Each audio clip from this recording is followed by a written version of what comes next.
Shri Education.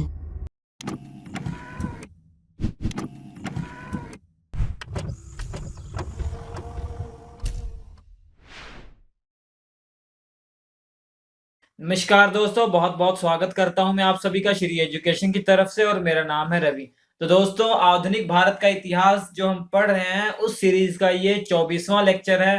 तो इसके पहले वाला जो 23वां वीडियो था मॉडर्न हिस्ट्री का, उसमें हमने पढ़ा था लॉर्ड कर्जन के बारे में पढ़ा था, जिसका टाइम पीरियड 1899 से 1905 तक था। उसके बारे में जो आपने बहुत इंपॉर्टेंट चीज देखी होगी कि उसके टाइम पर बंगाल का विभाजन हुआ था, जो कि 1905 में हुआ था। बंगाल का विभाजन दो भागों में बांटा गया था, पूर्वी बंगाल और पश्चिमी बंगाल। वो उसके बारे में आपने हम होप पढ़ रखा होगा। जो बंगाल का विभाजन हुआ था ना, ये आगे चल के हटा दिया जाएगा 1912 में। मैं आपको बताऊंगा इसके बाद, इसी वीडियो में आ जाएगा, वो आपको मालूम पड़ जाएगा कैसे कैसे वो बंगाल का विभाजन जो हुआ था वो हटा। तो आज के इस वीडियो में हम जो 26वें गवर्नर जनरल हैं, जो कि वायसराय हैं, लॉर्ड मिंटो द्वितीय के बारे में पढ़ेंगे। लॉर्ड मिंटो सेकंड, जो कि जिनका टाइम पीरियड 1905 से 1910 ईस्वी तक रहेगा। लॉर्ड मिंटो द्वितीय इसलिए हैं क्योंकि लॉर्ड मिंटो प्रथम पहले आ चुके हैं, जिनका टाइम पीरियड 1807 से 1813 तक था। लॉर्ड मिंटो प्रथम है, वो आपने अगर पढ़ रखा होगा आपको याद होगा दोस्तों, जिनके टाइम पर 1813 में जो चार्टर्ड एक्ट आया था। और उनके बारे में एक और बात आपको याद रखनी है कि अंग्रेजों और जो सिख साम्राज्य, मतलब जिस समय महाराजा रणजीत सिंह थे, 25 अप्रैल 1809 को जो संधि हुई थी, अमृतसर की जिसे संधि कहते हैं, वो उसी के टाइम पर हुई थी, लॉर्ड मिंटो प्रथम के टाइम पर। मगर आज हम क्या पढ़ रहे हैं? लॉर्ड मिंटो द्वितीय के बारे में पढ़ रहे हैं। चलिए शुरू करते हैं। तो सबसे पहले ये जानिए कि जो लॉर्ड मिंटो द्वितीय था, ये पहले कनाडा का गवर्नर जनरल था 1898 से 1905 तक। फिर 1905 से 1910 ईस्वी में इसकी काबिलियत के कारण इसको भारत का वायसराय बनाया गया था। और इसके टाइम पर दो तीन बातें आपको बहुत ही इंपॉर्टेंट बात रखनी है दोस्तों, क्योंकि यही वो टाइम था कि चरम सीमा पे थी, अंग्रेजी साम्राज्य जो है वो चरम सीमा पर था कि वो हिंदू और मुस्लिम के बीच में जो डिफरेंस है वो पैदा करने में वो मैक्सिमम टाइम पीक पॉइंट था। यहाँ पे वो पूरे जोर शोर से लग गए थे कि धार्मिक नाम पर दंगे करवाने में, धार्मिक नाम पर लोगों को, धर्म के नाम पर लोगों को अलग अलग करने में। तो ये उनका पीक टाइम था, जिसका नतीजा ये हुआ था कि 1906 ईस्वी में इसी के समय all India Muslim league, all India Muslim league एक पॉलिटिकल पार्टी थी की स्थापना की गई, जिसका नेतृत्व जो मेन थे आगा खां, सलीम उल्ला खां और तीन चार और थे, मगर मेन यही थे, आगा खां और सलीम उल्ला खां। इनके द्वारा ऑल इंडिया मुस्लिम लीग की स्थापना की गई, जो कि एक पॉलिटिकल पार्टी थी। अब देखिए, भारत में इसने एवं इसके साथ जॉन मार्ले ने मार्ले मिंटो सुधार अधिनियम 1909 में प्रायोजित किया। ये सुधार क्या था? एक तरीके का बहुत ही बड़ी शर्मनाक हरकत थी। देखिए क्या था इसमें, इस सुधार में इसने क्या किया, इसके अंतर्गत हिंदू और मुसलमान के लिए ना अलग अलग निर्वाचन व्यवस्था की गई। जो वोटिंग वाली व्यवस्था है वो अलग अलग की गई हिंदू और मुस्लिम के लिए। मुस्लिम को सेपरेट कर दिया गया था और हिंदू को सेपरेट कर दिया गया था इस सुधार के अंतर्गत। ये नाम का ही सुधार था, धर्म के नाम पर जो अलग अलग ना इन्होंने ही सिखाया था लोगों को, क्योंकि जानते थे कि ऐसा करेंगे, जनसंख्या इतनी ज्यादा है भारत की, ये आपस में ही लड़ते रहेंगे और हमें कोई प्रॉब्लम नहीं होगी, इनको मालूम था। इसलिए इनका ये उद्देश्य था ऐसा। उसके बाद देखिए, इसके बारे में आपको इतना ही याद करना, उसके 27वें नंबर पे जो गवर्नर जनरल या वायसराय आते हैं उसका नाम है लॉर्ड हार्डिंग द्वितीय। ठीक है, लॉर्ड हार्डिंग द्वितीय। लॉर्ड हार्डिंग द्वितीय क्यों है? क्योंकि एक और लॉर्ड हार्डिंग प्रथम आ चुके हैं, जिसका टाइम 1844 से 1848 तक था, लॉर्ड हार्डिंग प्रथम का। मैंने आपको बताया था हार्ड इनिंग, उसका हार्ड इनिंग इसलिए था उसका टाइम, क्योंकि प्रथम आंग्ल सिख युद्ध जो है उसी के टाइम पर हुआ था। और प्रथम आंग्ल सिख युद्ध आपको मालूम हो, अगर पढ़ा हो, याद हो, 1845 से 1846 तक था। ठीक है, उसके बारे में इतना आपको बहुत याद होना चाहिए। मगर अब हम क्या पढ़ रहे हैं? लॉर्ड हार्डिंग द्वितीय के बारे में, जिसका टाइम पीरियड 1910 से 1916 तक रहेगा। चलिए शुरू करते हैं इसके बारे में। इसके बारे में सबसे पहले ये जान लीजिए, 1910 से 1916 तक ये भारत का वायसराय रहेगा। इसके समय का सबसे महत्वपूर्ण कार्य जो है ब्रिटेन के राजा जॉर्ज प्रथम का भारत आगमन 12 दिसंबर 1912 में आया था। ब्रिटेन का राजा जॉर्ज पंचम, याद रखिएगा, राजा जॉर्ज पंचम भारत आया तो दिल्ली में एक भव्य दरबार का आयोजन किया गया।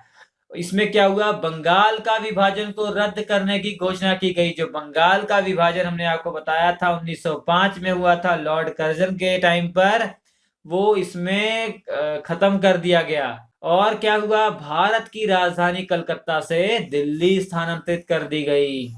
ये कुछ प्रमुख निर्णय जो थे इसी के टाइम पर हुए थे। ठीक है, और क्या है, 23 दिसंबर 1912 ईस्वी को जिस समय लॉर्ड हार्डिंग द्वितीय दिल्ली में प्रवेश कर रहे थे, उन पर एक बम फेंका गया था। उन पर क्या हुआ था, एक बम फेंका गया था जिसमें वह घायल हो गया था। ठीक है, जिसमें वह घायल हो गया था, बम फेंका गया। और इस कांड में जो पाया गया था, बाल मुकुंद को फांसी दी गई थी। भाई बाल मुकुंद को फांसी दी गई थी इसमें। ठीक है, ये सब आपको मालूम होना चाहिए। उसके बाद देखिए, यही टाइम था, इसी का टाइम था जो प्रथम वर्ल्ड वॉर हुआ था। प्रथम विश्व युद्ध जो है जब हुआ था, भारत में ये वायसराय पूछा जाता है कौन था, तो ये वायसराय कौन था, लॉर्ड हार्डिंग द्वितीय। जो प्रथम आपको मालूम हो विश्व युद्ध कब हुआ था, 28 जुलाई 1914 से 1918 तक रहेगा, 11 नवंबर 1918 तक रहेगा। ये प्रथम विश्व युद्ध है। और देखिए क्या इसके बारे में आपको याद करना है कि 1913 में क्या हुआ था, इसी के टाइम पर फिरोज शाह मेहता ने इंपॉर्टेंट है, बॉम्बे क्रॉनिकल, ये इंग्लिश न्यूज़पेपर की स्थापना की थी। और गणेश शंकर विद्यार्थी ने प्रताप का प्रकाशन किया था। ये प्रताप न्यूज़पेपर जो कि हिंदी मीडियम में था, इसकी स्थापना हुई थी। तो लॉर्ड हार्डिंग द्वितीय के टाइम पर दो चीजें आपको याद रखनी है न्यूज़पेपर के मामले में। इंग्लिश न्यूज़पेपर जो है जिसका नाम बॉम्बे कार्निकल था, वो फिरोज शाह मेहता ने उसकी स्थापना की थी। और प्रताप प्रकाशन जो कि हिंदी लैंग्वेज में था, उसको गणेश शंकर विद्यार्थी ने प्रकाशित किया था। ठीक है, गणेश शंकर विद्यार्थी जो है बहुत बड़े स्वतंत्रता सेनानी थे। और देखिए 1916 ईस्वी में लॉर्ड हार्डिंग को बनारस हिंदू विश्वविद्यालय का कुलाधिपति नियुक्त किया गया। कितना डिफिकल्ट लैंग्वेज है ना, कुलाधिपति, इसका मतलब होता है चांसलर। चांसलर नियुक्त किया गया है। ठीक है, कई जो इंग्लिश शब्द बहुत इजी होते हैं और उनका हिंदी अनुवाद बहुत डिफिकल्ट होता है। ठीक है, जैसे क्रिकेट, ट्रेन, जानते होंगे, छोड़िए। तो 1916 ईस्वी में लॉर्ड हार्डिंग को बनारस हिंदू विश्वविद्यालय का चांसलर नियुक्त किया गया। ये सब इंपॉर्टेंट बातें हैं दोस्तों, इसको घोल के पी जाइएगा प्लीज। मॉडर्न हिस्ट्री में आपको किसी भी कीमत पर जितने भी वायसराय गवर्नर जनरल हैं उनको तो रटना ही रटना है, किसी तरीके से याद कर लीजिए। चाहे उसके लिए आपको 1 दिन लगे, 2 दिन लगे, किसी तरीके से आप याद कर लीजिए। भूलते रहिए, फिर भी बार बार पढ़ते रहेंगे, एक दिन ऐसा आएगा कि आपको यकीन वो हो जाएगा पक्का। भले कितना भी टाइम लगे, मगर ये टाइम जब लगाते हैं तो ये सोच के पढ़ा कीजिए ना कि ये एग्जाम में आएगा कंफर्म। ठीक है, ऐसे किया कीजिए। उसके बाद देखिए, बाल गंगाधर तिलक ने 1916 में होम रूल लीग की स्थापना की थी। होम रूल लीग की स्थापना की थी, एक अलग पार्टी होम रूल लीग की स्थापना की थी 1916 में बाल गंगाधर तिलक। बाल गंगाधर तिलक के बारे में अगर आप जानते हो, इनका एक नारा था, आपको मैं बता दूं, स्वराज हमारा जन्म सिद्ध अधिकार है और मैं इसे लेकर रहूंगा। ये शब्द किसने कहा था, बाल गंगाधर तिलक ने कहा था। ठीक है, अब इनके नाम पर एक ट्रेन भी चलती है, लोकमान्य तिलक। तो ये सब बातें आपको याद करनी है लॉर्ड हार्डिंग द्वितीय के बारे में। तो इसके बाद जो 28वें नंबर पे वायसराय आते हैं, उनका नाम है लॉर्ड चेम्सफोर्ड। लॉर्ड चेम्सफोर्ड 1916 से 1921 में इनका टाइम पीरियड रहेगा। इनके बारे में देखिए, बहुत इंपॉर्टेंट ये है क्योंकि आपको याद हो जो रॉलेट एक्ट 1919 में आया था, जलियांवाला बाग वाला जो घटना थी, बहुत इंपॉर्टेंट घटना है, वो इन्हीं के टाइम पर हुई थी। और इन्हीं के टाइम से जो गांधी जी थे वो पिक्चर में बहुत हाईलाइट हो गए थे, भारत में बहुत ज्यादा हाईलाइट हो गए थे इसी के टाइम पर। पहले ही थे मगर बहुत ज्यादा हाईलाइट इसी टाइम पर हो गए थे, पूरा भारत जाने लग गया था उनको। देखिए कैसे पढ़ते हैं। अब इसके समय में 1919 ईस्वी में रॉलेट एक्ट पास हुआ था। रॉलेट एक्ट दोस्तों, आप हमारा वीडियो देखिए जो कि गांधी जी के ऊपर है, उसमें सारी इंफॉर्मेशन दी गई है। मैं डिस्क्रिप्शन में लिंक दे दूंगा उसका, या आई बटन पर क्लिक करके आप गांधी जी वाला वीडियो देख सकते हैं, या हमारे प्लेलिस्ट में जाकर एक नाम है फेमस पर्सनालिटी नाम का एक फोल्डर है, वहां पे जाके आपको बहुत अच्छी अच्छी जो पर्सनालिटीज हैं, फेमस पर्सनालिटी है, उनके बारे में वीडियो मिल जाएंगे और पूरी डिटेल मिल जाएगी। रॉलेट एक्ट पास किया गया था, मैं मोटा मोटा बताता हूँ आपको। जो क्रांतिकारी थे उन पे जल्दी से जल्दी कार्रवाई कर सके, मतलब किसी भी थोड़ा शक हुआ जेल में बंद कर दिया, और जो भी क्रांतिकारी हैं जो पकड़े गए हैं उन पे जल्दी से जल्दी कार्रवाई की जा सके और उनको सजा दी जा सके। और बहुत सारे थे इस रॉलेट एक्ट के अंदर, इसे काला कानून भी इसे कहा जाता है।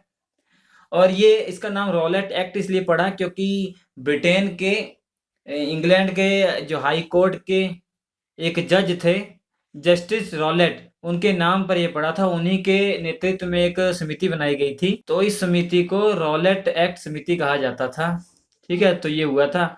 और इसी के टाइम पर, मतलब किसके टाइम पर, लॉर्ड चेम्सफोर्ड के टाइम पर प्रसिद्ध जलियांवाला बाग हत्याकांड लॉर्ड चेम्सफोर्ड के समय में ही 13 अप्रैल 1919 ईस्वी में हुआ था।